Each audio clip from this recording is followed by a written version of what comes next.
Bismillahirrahmanirrahim. Qala mu'allif rahimallahu ta'ala. Masalah 113. Sayyidina Abi Hurairah radhiyallahu an sabarkan lapar di dalam Islam. Sesungguhnya datang sepotong hadis yang di atas itu dapat tahu kita betapa sabarnya seorang daripada sahabat Nabi sallallahu alaihi wasallam di atas kelaparan kerana menuntut akhirat dan kerana bersedia amal ibadah untuk melakukan amal ibadah dengan sempurna, maka terpaksa bersabar dengan ujian. Sebab semua itu akan diuji oleh Allah Subhanahu Wa Taala untuk membuktikan siddiq hati hamba itu dengan dia atau sebaliknya.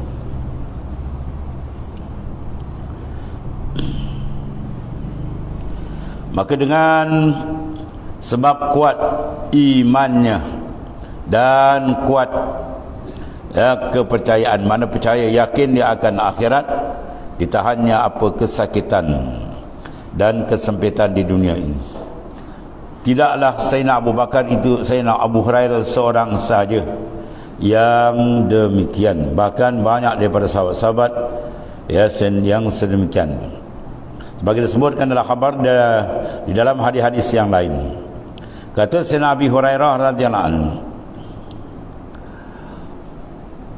"Walaqad qa'adtu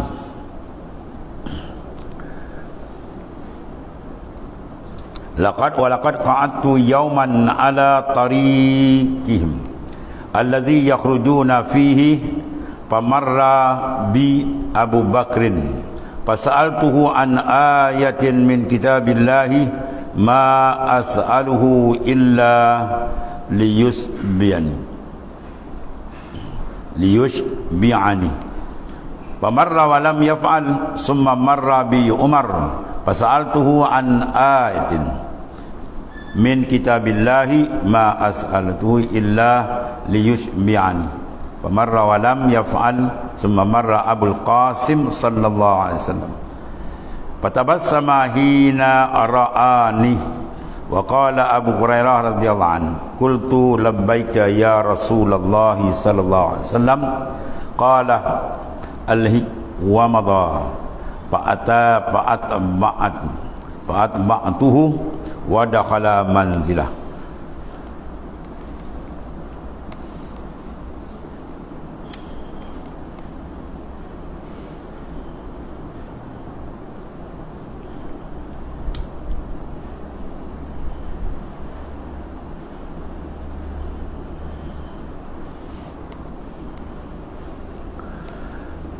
Dan demi sesungguhnya telah duduk aku pada satu hari di atas jalan. Di atas jalan mereka itu, yang keluar mereka itu padanya, mereka yang lalu lalang, makna yang lalu biasa lalu, iaitulah Nabi sallallahu alaihi wasallam dan setengah sahabatnya, membawa makna lapar perutku itu, supaya dapat kiranya aku lalu daripada kelaparan, aku lari daripada kelaparan atasku, dan pedih hatiku dan dapat jalan mana kenyangku.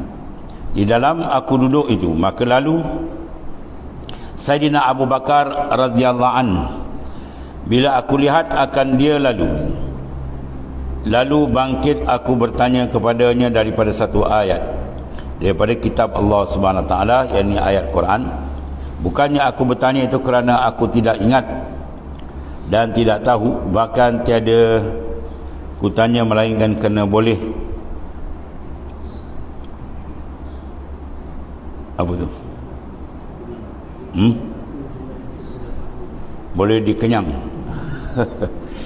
Boleh dikenyang aku dengan pertanyaan, kemana lebih memuaskan hati. Kita banyak kan kalau dah tahu-tahu saja kita tanya orang yang lebih pandai. Maknanya bila dijawab tu lagi memuaskan akan hati kita. Sebab Sayyidina Abu Bakar orang yang lebih dekat kepada baginda sallallahu alaihi wasallam, atau sifat sahabat itulah. Lebih aku kenyang, mana lebih aku puas.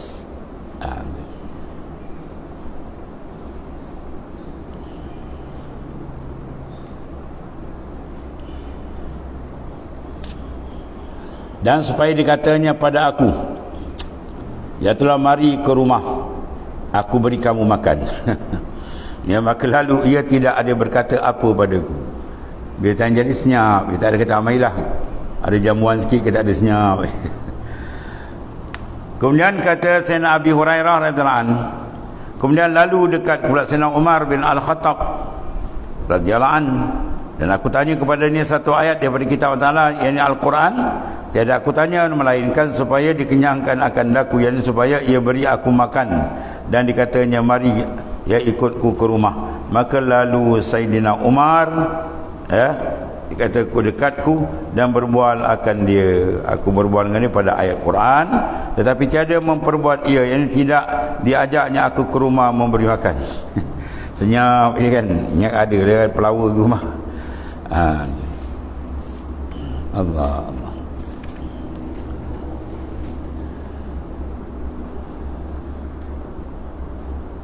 Kemudian daripada sudah aku berbual dan bertanya Sayyidina Abu Bakar, Sayyidina Umar, lalu pula Abul Qasim, bapa bagi Qasim itu baginda Rasulullah SAW. Lalu tersenyum ia pada waktu melihat ia akan daku, dan dikenalnya mukaku dalam kelaparan. Kalau tengok muka dia kenal. Oh, ni tengah nak makan ni lapar ni. Ya, kelaparan yang habis-habis lapar ni. Dan dipanggilnya aku. Sabdanya, hai Aba Hurairah. Sautku, saya ya Rasulullah SAW. Sabdanya, marilah turut belakangku, mai ikut. Dan berjalan terus ia ke rumahnya. Lalu aku turut akan dia sallallahu alaihi wasallam, ya, makna daripada belakangnya. Bila sampai ia ke rumahnya, lalu masuk ia ke rumahnya sallallahu alaihi wasallam dan minta izin aku kepadanya masuk ke dalam rumahnya. Maka diizinkan aku. Bila sudah masuk ia, maka didapatnya dalam rumahnya satu bekas susu.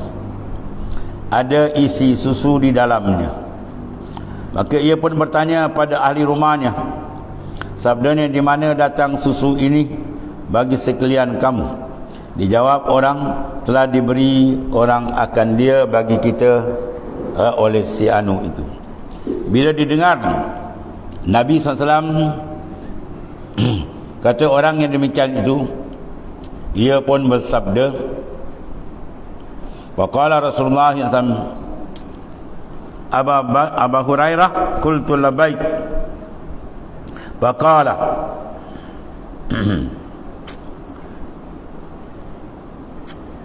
alhiq ila ahli suffah pad'uhum wahum adiyaful Islam la ya'una ala ahlin wa malin iza atathu sadaqatun ba'asa biha ilaihim wa lam yatanawal minha syai'an wa iza atathu hadiyatun arsala ilaihim fa asaba minha wa asyrakahum fiha fasa'ani zalik.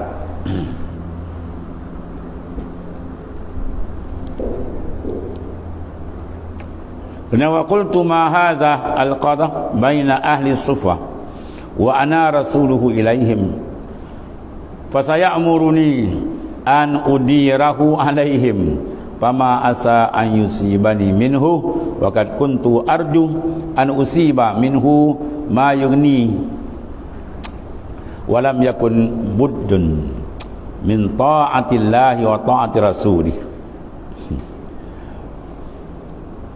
Perkara ini amat menguji Sayyidina Abi Hurairah radhiyallahu anhu. Datang pula ke rumah Nabi ada susu, Rasulullah SAW panggil pula ahli supah pula. Lagi mencabar dia, lagi teruji. Itulah Sayyidina Abi Hurairah radhiyallahu anhu.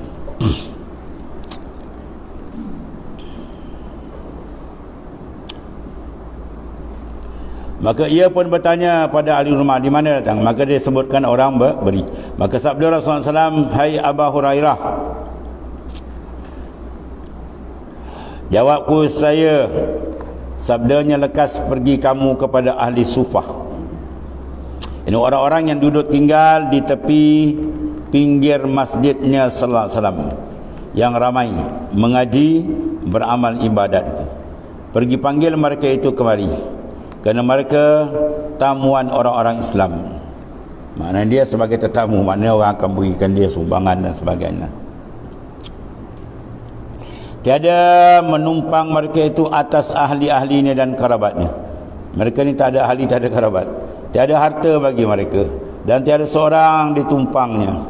Dan tempat tidur mereka ialah masjid Nabi sallallahu alaihi wasallam. Tidak ada mereka itu tempat berteduh dan berbuat ibadat lain daripada tempat itu. Tempat itulah ditidur, tempat itulah ibadat. Ya, tu ahli sufah.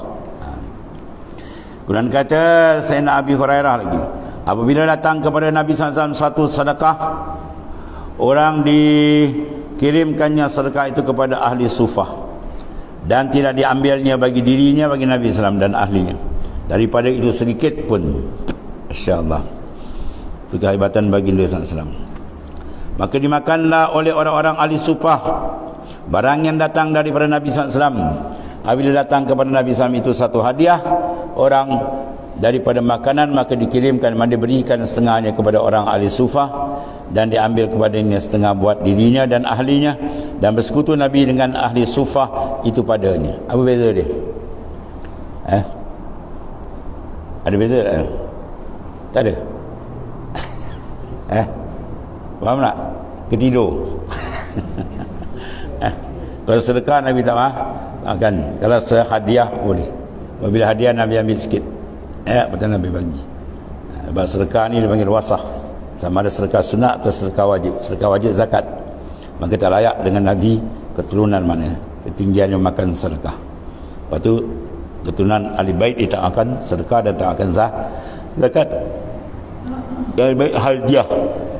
Lepas tu Salman Al-Farisi bila dia test, dia dengar perkhabaran dah masyhur dah kebangkitan Nabi akhir zaman, dia ahli kitab, dia ada alim ilmu, banyak ilmu.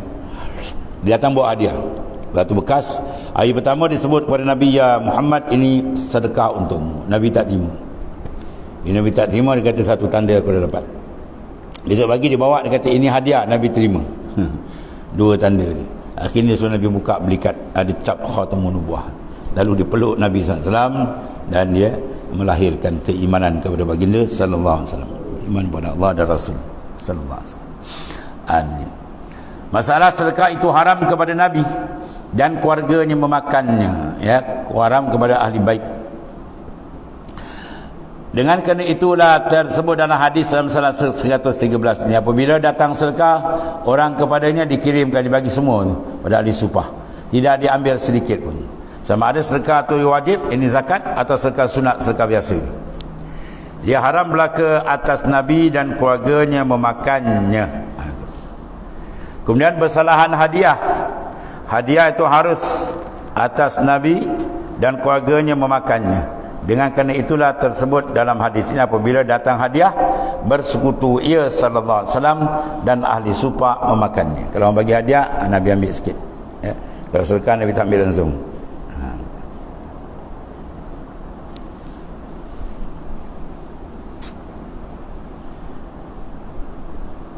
Maka pasani zalik, maka sudahlah tidak suka hatiku terkala aku disuruh, ya, oleh Nabi SAW panggil semua orang ahli sufah. Bahasa Nabi Hurairah di tengah lapar, tengok ke rumah Nabi pula ada satu bekas susu. Nabi suruh panggil pula ahli sufah, dia ingat dia dapat minum. Wah, ni cukup ni keseorang kan, semangkuk. Bila panggil ahli sufah dah ramai, wah dia dah risau ni, kan tak dapat kan, takut tak dapat makan.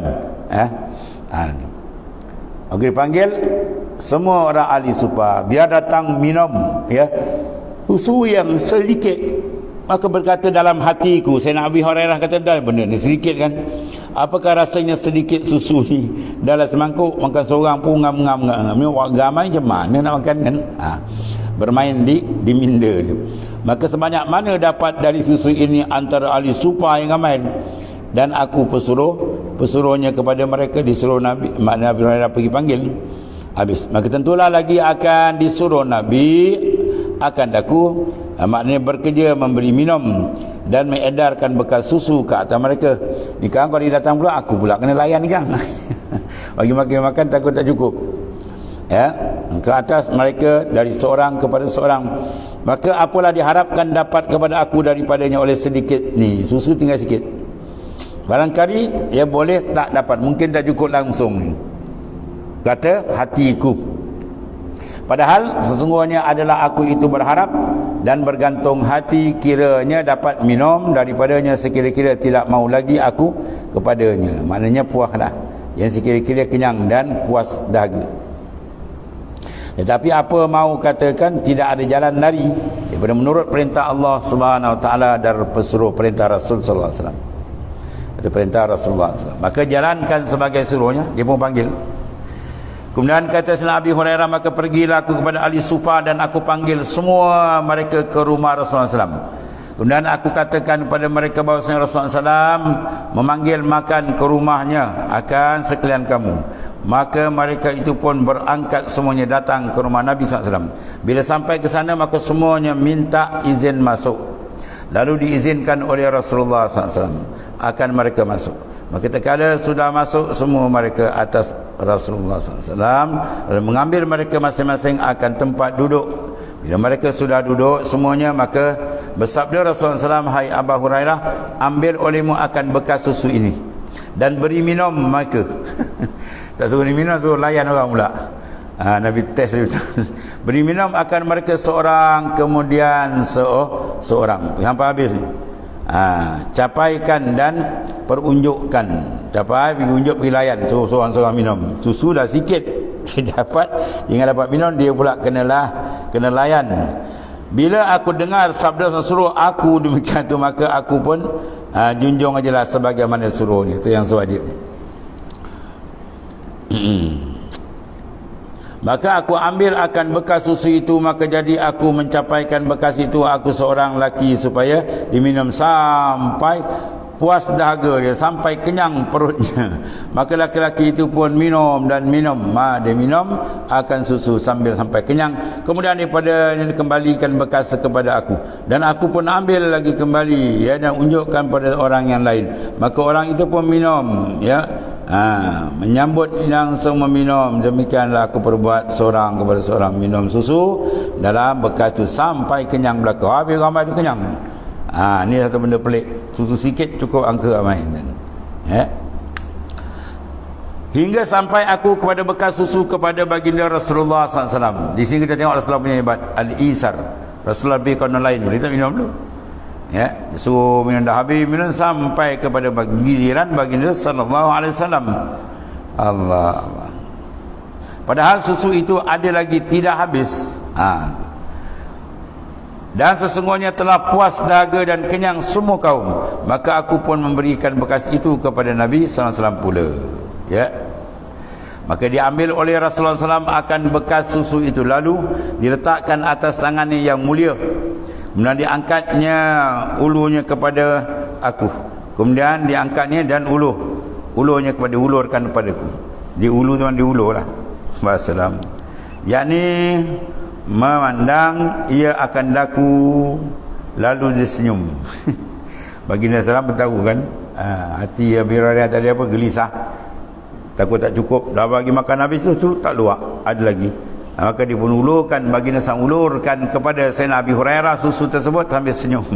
Kerana dilihatnya tidak habis susu itu sebagai yang disangkakan. Ya, dia ingat susu tu Abi Hurairah, Sayyidina Abi Hurairah kata, aku seorang pun ngam-ngam kot. Ini dah habis makan tak luak lagi, tak habis. Allah. Jadi maknanya tidak habis susu sebagaimana disangkakan dan tidak disukui oleh Sayyidina Abi Hurairah tadi. Dia rasa gelisah, takut dia tak dapat. Lalu bersabda ia SAW, ya Abu Hurairah. Jawab Sayyidina Abi Hurairah, saya ya Rasulullah SAW. Sabdanya, tinggal aku denganmu belum minum susu ni. Sekarang kita berdua je boleh minum. Ya. Jawab Sayyidina Abi Hurairah, sebenarnya ya Rasulullah SAW. Sabdanya, duduk kamu supaya boleh kamu minum. Maka duduk Sayyidina Abi Hurairah dan Nabi sallallahu alaihi wasallam mengunjukkan bekas susu kepadanya. Wah, lagi mulia dapat. Rasulullah sendiri unjukkan. Dia layan, maka Rasulullah orang lain Rasulullah layan dia pula.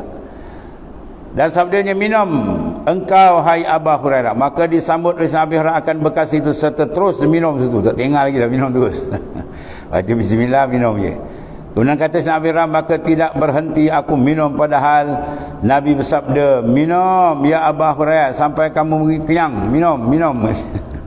Maka minum jugalah aku hingga berkata aku bagi Nabi, demi Tuhan yang membangkit ia akan tuan hamba dengan sesungguhnya menjadi rasul, mana pesuruhnya tidak hamba dapati baginya jalan memasukkan susu ke dalam perut. Dah senat ni. Ya, tak boleh Rasulullah ni kan tendang balik keluar ni. Mana dah kenyang betul ni. Kerana hamba sudah cukup kenyang ni, bukan kenyang betul, cukup kenyang rasanya. Bila didengar Rasulullah SAW akan perkataan demikian, lalu bersabda ia, beri pada aku bekas itu supaya aku lihat. Maka aku unjukkan bekas itu kepadanya, kepada baginda SAW. Maka dia ambil Nabi SAW bekas susu daripada dia, serta lihatnya banyak lagi susu. Maka memuji ia akan Allah Ta'ala dengan katanya Alhamdulillah, ya, dan mengucap Bismillahirrahmanirrahim, Bismillah. Kemudian terus ia minum susu itu punya, ya. Angka yang banyak boleh jadi minum benda yang sedikit cukup. Itu mukjizat Nabi sallallahu alaihi wasallam ni.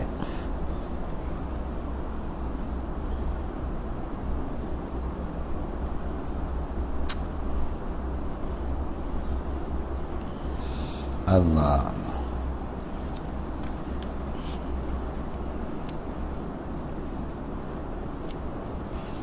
Kemudian babu maja'a fi tasyabbu'.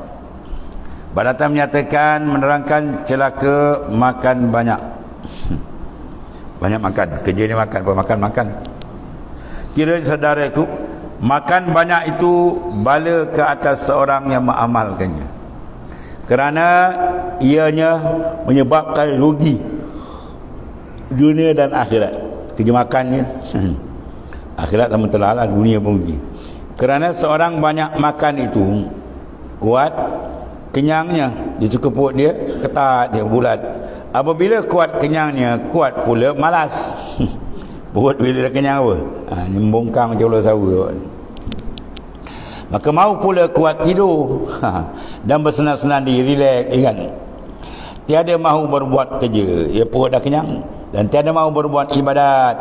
Itu lagi teruk, disebabkan berat perut dan badannya. Maka apabila seorang itu malas bekerja dan berbuat ibadat, rugilah ya, dunia pun rugi, akhirat pun rugi besar.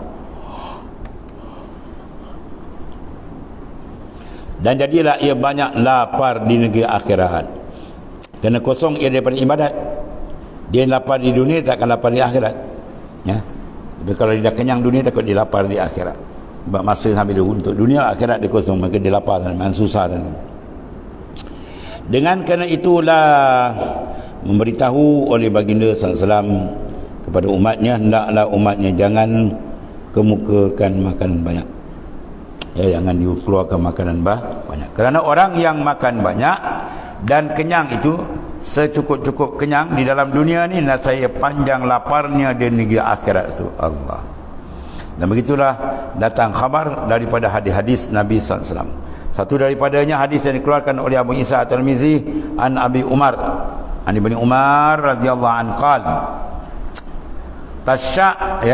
tajashsha rajulun inda Rasulillahi sallallahu alaihi wasallam faqala kuffa anna.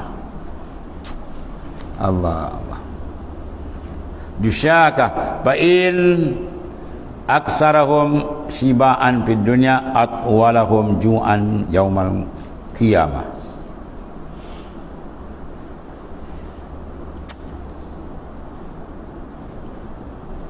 Wa inna aksarahum shiba'an fid dunya atwalahum ju'an yaumal qiyamah. Allah.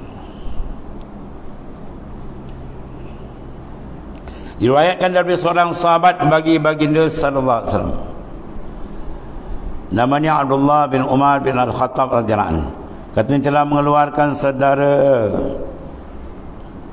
oleh seorang laki-laki di sisi Rasulullah SAW. Bila didengar oleh Rasulullah SAW akan seruan itu, lalu ditegurnya kerana saudara itu satu alamat, ya, kenyang daripada makan banyak. Dan sebab itu keluar bunyi dari dalam kerongkong ni serta angin yang sebabkan kenyang daripada banyak makan. Maka sabda Rasulullah SAW, pada tegurannya, hai lelaki, Nabi kata, ya.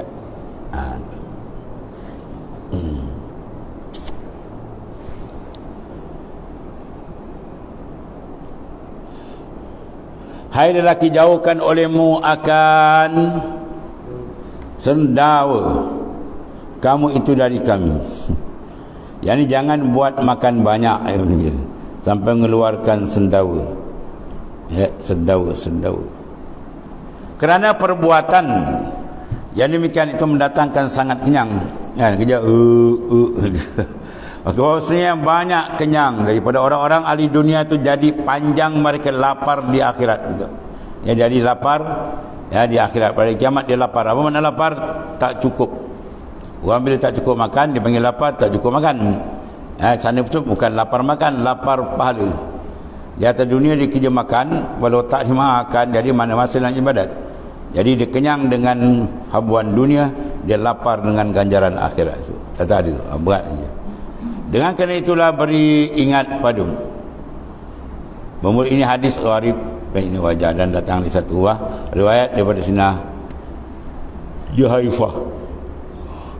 Bagi ya Allah. Dia kalau nak makan dia tuan, kena cari tak? Cari. Dia pusing pasal awal juga 3 jam. Balik lagi, nak siap lagi, nak masak lagi, nak makan lagi. Dah ke mana lagi? Jamban. Tanda dia lagi. Dia buat pusing-pusing untuk jamban tu.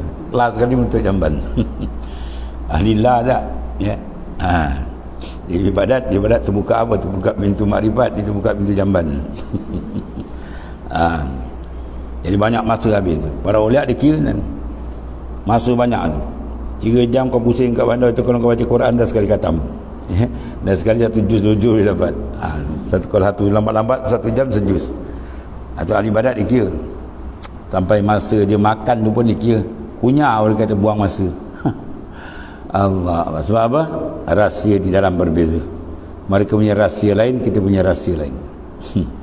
Ya, rahsia dia ada mahabbah dengan Tuhan, rindu dengan Tuhan kuat, menyebabkan mereka tidak terpengaruh dengan kesedapan yang menipu daya. Adapun orang yang tak dapat rahsia dengan Tuhan, dia terpedaya, dia mengambil benda yang tak ada hakikat. Akhirnya penyesalan di akhirat itu berlaku. Ya. Di antaranya orang yang leka sampai tidak siap untuk perkakas alat mengerjakan ibadat. Alat perkakas atau dipanggil syarat untuk ibadat paling besar apa? Al-ilmu. Ya. Kita ada ilmu habis nak buat ibadat macam mana? Sebenarnya ilmu tawaran besar daripada Nabi sallallahu alaihi wasallam, ya. Maka orang yang tak menuntut ilmu, maka dia akan menyesal di sana, lapar. Apa dia sebut dalam hadis, inna asyaddan nasi hasratan yaumal qiyamah rajulun amkanahu talabul ilmi fid dunya falam yatlabhu. Orang yang paling menyesal di akhirat besok, iaitu kumpulan mereka yang atas dunia dia boleh cari ilmu tapi tak cari. Falam yatlab, dia cari buat kerja lain, dia buat tak nampak macam ilmu ni. Maka dia menyesal habis-habis menyesal. Kalau panggil menyesal mata darah, mengalami mata darah pun tak ada guna lagi. Itu di antara orang yang paling inna asyaddan nas hasatan, sesungguhnya orang yang paling menyesal. Itu bab menyesal tak ada ibadat. Nak ibadat macam mana kalau tak ada ilmu? Betul, ilmu ditunggak, ya, dia sebagai paksi untuk berpusing dan segala amal saleh. Sebab likulli syai'in tariq wa tariqatul jannah al-ilmu. Tiap-tiap satu semua ada jalan dia. Dia nak buat rumah ada cara, nak ke laut, ke darat semua ada cara dia. Maka cara untuk ke syurga al-ilmu. Itu pertama sekali. Sebab tu Imam Ghazali letakkan akabah pertama, akabah ilmu, untuk membina seorang tu menjadi sah sebagai hamba Tuhan. Minhajul abidin, minhaj apa kurikulum. Ya, nak jadi seorang tu hamba Tuhan. 7 dia kena lepas akabah. Pertama apa? Akabatul ilmi. Mana wajah tanasub, wajah munasabah. Kita nak buat satu perkara semua kena tahu. Kan? Itu dia. Sampai nak makan pun kena tahu, nak masak pun kena tahu, semua ada ilmu bab dia. Apatah lagi benda besar di akhirat kata ada ilmu habis. Maka orang yang paling menyesal di akhirat, orang yang ketinggalan dalam majlis ilmu. Dia buat dah pun malaikat maut sampai baru dia menjerit habis. Ini dia antara benda yang bersangkutan dengan apa tadi? Banyak makan dan ni. Dan sabdanya pada tegurannya, hai laki-laki, jauh olehmu, ya, sendawa kamu daripada kami. Maknanya jauh kamu daripada banyak makan, ya. Jangan buat makan tu banyak sampai mengeluarkan sendawa kerana bau. Demikian itu mendatangkan sangat kenyang. Maka bahawasanya banyak kenyang orang dalam dunia itu jadilah lapar di akhirat. Lapar mana kurang, ibadat dia kurang. Laparkan pahala. Kerana itu, ya, aku beri ingat padamu, kata Rasulullah SAW. Habis. Kemudian kata Bisa Tirmizi, ini hadis gharib daripada ini wajah, dan ada datang satu riwayat pada Abi Juhaifah pada bab ini. Dan satu lagi masalah ni, makan banyak dalam dunia jadi panjang lapar di akhirat. Macam mana tu? Demikianlah beberapa hadis yang menunjukkan atas demikian. Seperti yang telah datang riwayatnya lagi bagi Atiyah, an Atiyah ibn Amir al-Juhaini qala sami'tu Salman radhiyallahu anhu wa aksara alaihim yata'amu yakul. Faqala hasbi inni sami'tu Rasulullah sallallahu alaihi wasallam yaqul inna aksara nasi syafi'an fid dunya atwalahum ju'an bil akhirah. Yani yaumul akhirah. Diriwayatkan daripada Atiyah bin Amir al-Juhaini, katanya telah aku dengar akan orang daripada seorang daripada sahabat Nabi Rasulullah SAW, padahal banyak orang yang akan makan, ya, padahal dibanyakkan orang akan makan yang demikian. Maknanya menceritakan banyak bahayanya makan.